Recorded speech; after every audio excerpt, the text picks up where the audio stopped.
आज हम सीखने वाले हैं आणविक द्रव्यमान। आणविक द्रव्यमान कैसे ज्ञात करते हैं? अणुभार, या आप नॉर्मल भाषा में आपने कहीं पर लिखा देखा होगा मोलर द्रव्यमान। मोलर द्रव्यमान किस तरह से ज्ञात करते हैं? इसी को बोलते हैं हम, यानी कि आणविक एटॉमिक वेट या एटॉमिक या मोलर मास, इस तरीके से ये नाम लिखे रहते हैं, या एटॉमिक मास या मोलर मास, अणुभार या आणविक द्रव्यमान। तो ये कैसे ज्ञात करते हैं और इनसे क्या फायदा रहेगा? देखिएगा, आप ये समझ लीजिए, आप किसी भी क्लास में हैं, क्लास 12th में है, 11th में है, बीएससी में है, 10वीं में है, आप सभी क्लासों के लिए इम्पोर्टेंट है। क्यों? क्योंकि इनमें जब केमिस्ट्री पढ़ते हैं तो यहाँ से न्यूमेरिकल, स्पेशली मैं टारगेट कर रहा हूँ कक्षा 12 को। कक्षा 12 में आपके केमिस्ट्री के जो न्यूमेरिकल्स हैं, चैप्टर नंबर आपका पहला है विलियन, उसमें से आपका एक लॉन्ग क्वेश्चन 4 नंबर का क्वेश्चन आपकी बोर्ड परीक्षा में आएगा, और 4 अंक के प्रश्न को करने के लिए अणुभार आपको निकालना आएगा, निकालना पड़ेगा पेपर में। तो अणुभार निकालना आपको आना चाहिए। अणुभार के लिए देखिए, ये C12H12 जैसे चीनी है, सोडियम क्लोराइड है, पोटेशियम कार्बोनेट, बेंजीन है, एथिलीन ग्लाइकोल है, ग्लिसरॉल है, एथिल अल्कोहल, ग्लूकोज, ये अलग अलग दे रखे हैं सारे अणु।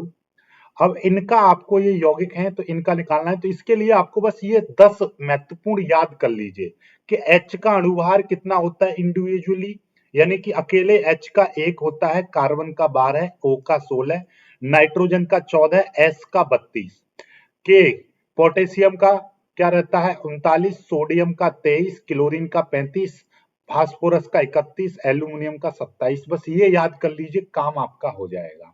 जैसे अब देख लीजिएगा इनको, ठीक। अब यहां से हम बात करते हैं, पहला निकालते हैं। ये देखिए, हम निकालना चाह रहे हैं हम चीनी का। चीनी का ये जो फॉर्मूला है, ये वाला, इसको थोड़ा सा ऊपर लिख दे रहे हैं, ये है चीनी का फॉर्मूला, यानी केमिकल फॉर्मूला ये है। अब देखिए, आपको दिखाई दे कार्बन का होता कितना है? कार्बन का 12 होता है। अणु कितने हैं इसके? अणु देखिएगा, ये अणु है इसके 12 है, तो ऐसे लिख दिया। फिर लगाएंगे प्लस। H का कितना होता है? H का 1 होता है, लेकिन H के अणु कितने हैं? 22 हैं, तो 22 की गुणा कर दी। ठीक है। O का कितना होता है? O का आपका 16 होता है, और अणु इसके कितने हैं? 11 हैं, तो 11 की मल्टीप्लाई कर दी। मतलब ये समझो कि चीनी में कार्बन के 12 अणु हैं। जो एक अणु का, यानी कार्बन के एक अणु का मोलर मास 12 है, तो 12 का कितना हो जाएगा? 12 में 12 की मल्टीप्लाई करेंगे तो 144 प्लस ये 22 है। ओके, फिर प्लस 16 की मल्टीप्लाई इसमें करेंगे, 16 धाएं के 180, सॉरी 16 धाएं के 160, 160 और 170, 176 हो जाएंगे। ठीक है, 11 छिक्के 66 का 6, 11 एकम 11, 11 और 6 17, इतना हो जाएगा। अब इसको हम जोड़ेंगे। चलिए, तो अब हम इनको तीनों को जोड़ देंगे, एक और ये और ये। कैसे जोड़ेंगे? 6 और 2 8, 8 4 12 का 2, 7, 7 और 2 9, 9 4 13 और एक हो जाएंगे 14, एक और एक 2 और एक 3 हासिल का, यानी 342। 342 सीधा राइट आंसर, यानी चीनी का जो अणुभार है वो कितना है? इतना। ऐसे इसका अणुभार निकालेंगे। देखिएगा, इसका अणुभार आपको निकालना है, याद से समझ लीजिएगा। ठीक है, Na का कितना? 23 प्लस Cl का कितना? 35.5, दोनों को जोड़ देंगे तो ये 0.5 तो बाहर, 5 और 3 8 हो जाएगा, 2 और 3 5, 58.5 ये आ गया। ठीक है, इसी तरीके से आगे ये है आपका पोटेशियम। पोटेशियम का कितना बताया था मैंने? पोटेशियम का था आपका 39। पोटेशियम का कितना? 39। ये 39। के का कितना है? के का 39 इंटू 2 अणु है तो 2 की मल्टीप्लाई, फिर प्लस। कार्बन का कितना? 12 है, फिर प्लस। ओ का कितना है? ओ का होता है 16, 3 अणु लग रहे हैं तो 3 की मल्टीप्लाई। अब इसको हम सॉल्व करेंगे तो कितना हो जाएगा? 2 ने 18 का 8, 2 तिया 6 और 1 7, ये हो जाएगा 12, फिर प्लस 16 तिया 48। इनको हम जोड़ेंगे, कैसे जोड़ेंगे? 8 2 2 10, 10 8 18 का 8 हासिल 1, 4 और 1 5, 5 7 12 और 1 13, 138 आ गया। ठीक है, इसी तरीके से ये बेंजीन है। बेंजीन का निकालेंगे C6H6, ठीक है, बेंजीन देख लीजिए, चेक कर लो, ये आ गया बेंजीन। बेंजीन का निकालेंगे तो कैसे निकलेगा? बेंजीन का कितना, C का 12, 6 अणु हैं तो 6 की मल्टीप्लाई फिर प्लस, H का 1, 6 अणु हैं तो 6 की मल्टीप्लाई, टोटल मिला के 12 6 72 प्लस ये 6, टोटल मिला के कितना हो जाएगा 78। क्लियर होगी बात? चलिएगा स्क्रीनशॉट लेते रहिएगा और कोशिश करिए निकालने की। देखिएगा इसका निकालते हैं, एथिलीन का। सी का कितना होता है? सी का होता है 12, लेकिन यहाँ पर अणु कितने हैं? 2 हैं तो 2 की मल्टीप्लाई फिर प्लस। एच का कितना होता है? एच का होता है 1, कितने अणु हैं यहाँ पर? 6 हैं तो 6 की मल्टीप्लाई प्लस। ओ का कितना होता है? ओ का होता है 16, कितने अणु हैं? 2। इस तरीके से करेंगे। इसको यदि हम सॉल्व करेंगे, 12 दूनी 24 हो जाएगा, 6 एकन 6 हो जाएगा, फिर प्लस 16 दूनी 32, जिसको जोड़ेंगे 24 और 6 30, 30 दूनी 60, 2 62, 62 आ गया। ऐसे ही इसका निकालेंगे हम, तो भाई इसका देखिएगा, सी का कितना होता है? 12 गुणा ये है 3, फिर प्लस एच का कितना? 1 गुणा कितने अणु हैं? 8, फिर ओ का कितना होता है? 16, कितने अणु हैं यहाँ पर? 3 है ये।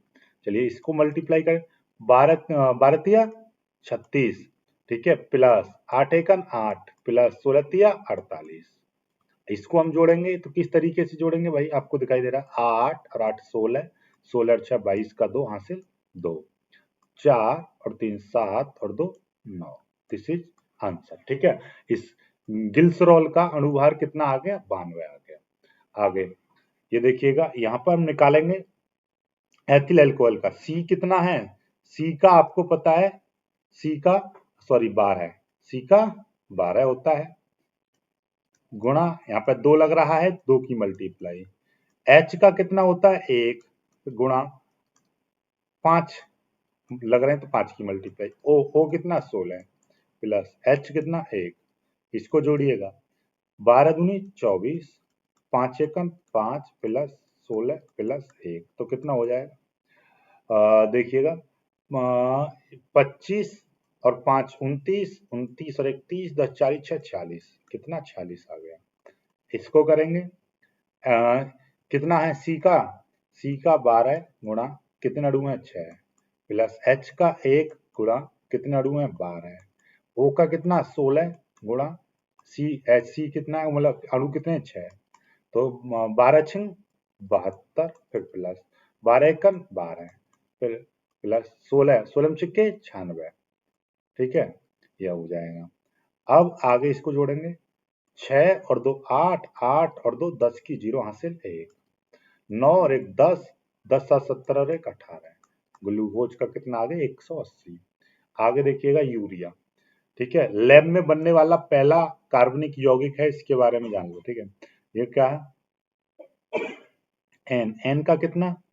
एन का 14, फिर प्लस एच का कितना? 1 गुणा कितने अणु हैं? 2 प्लस सी कितना अकेला है? सी का 12, ओ अकेला है 16, एन कितना है? अकेला है 14, प्लस एच कितने? 1 गुणा 2, इन 2, इसको करते हैं, ये हो जाएगा 14 प्लस 1 की मल्टीप्लाई 2 में करेंगे 2, फिर प्लस ये है 12 प्लस 16 प्लस ये 14 है प्लस 1 दूनी 2, इसको जोड़ लो, कितना हो जाएगा? देखिएगा, 14 और 2 16, 16 और 12 यानी कि 16 और 10, 26 2 28, ठीक है, 28, 28 और 10, 28 और 2 30, 30 30 10 40, 6 46, 46 और 4 कितने हो गए? 46 और 4 50 10 60, 60 आ गया कि नहीं आया?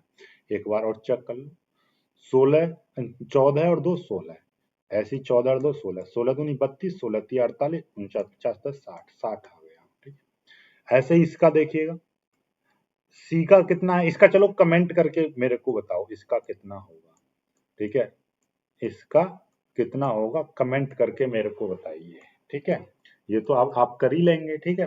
चलिए ये जरूर याद कर लीजिए, इनसे ही आपका 12th लेवल का, 12th की केमिस्ट्री के जो न्यूमेरिकल्स होंगे तो वो इनसे हो जाएंगे। ठीक है, तो ये चीज आपको पता होनी चाहिए। बस इतना इतना आप पता कर लीजिए, बाकी न्यूमेरिकल आपको कल से स्टार्ट कर देंगे। ठीक है।